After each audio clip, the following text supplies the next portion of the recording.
All right, let's take you back to our top story. That story is coming from the county of Bungoma, where a section of Bukusu elders were stopped in the nick of time as they were about to order the killing of a 3-day-old child. Let's understand a little bit more about this now. And we're taking you live to Bungoma County. You're speaking to Wabuoba Walinywa. He's a Bukusu elder. Thank you for speaking to KTN Prime tonight. Why must this child die?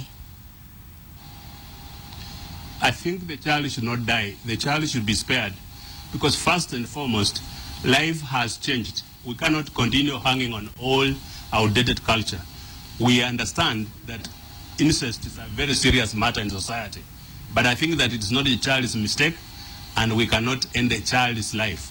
However, there are things that have to be done according to Bukusu culture, which would secure future perpetrators of incest and give them some kind of lesson. One, this child can be taken away with modern living, can be taken to some religious organization, can be taken away so that it grows elsewhere.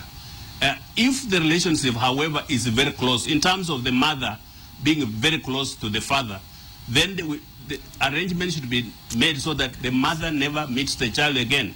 But if the relationship are a bit distant, the mother can be allowed to look to see the child.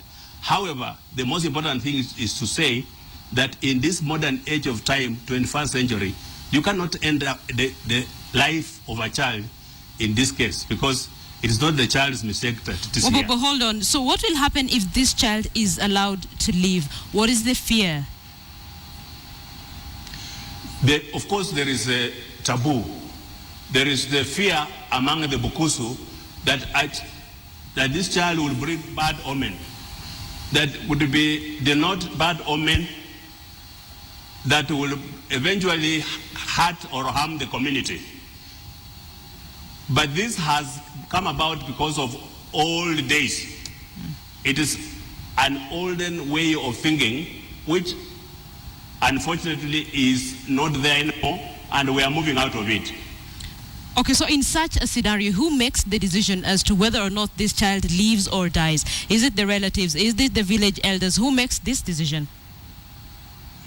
In any community, according to our structures, our Bukusu structures, there are clans, there are clan members, there are community members who will sit down and discuss and find out what to do with a child of this kind.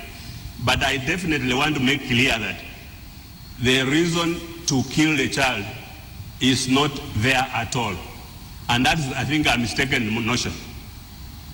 Okay, help me to understand something that a lot of people are asking. Which is the greater evil here? I know you've said this has probably been overtaken by time, but which is the greater evil?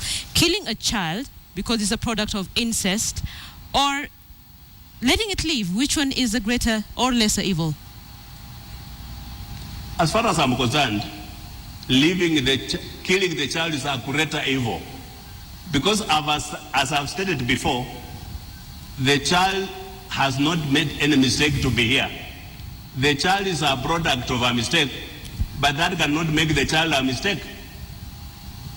That's why the child is to be secured and put elsewhere safely and grow up in innocent life. Finally, before I let you go, so what happens to the parents?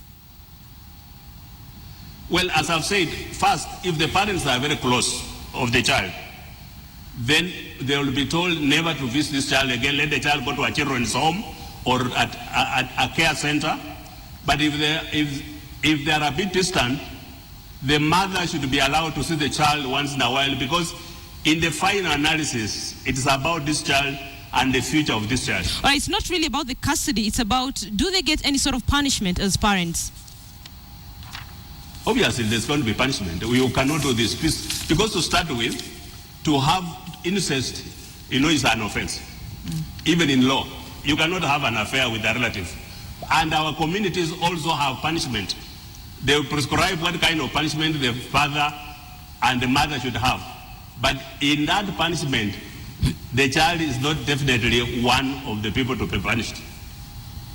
All right, Wabuoba Walinywa, Bukusu elder, thank you so much for sharing your opinion on this particular story from Bungoma County, where a 3-day-old child was supposed to have been killed today. Thank you.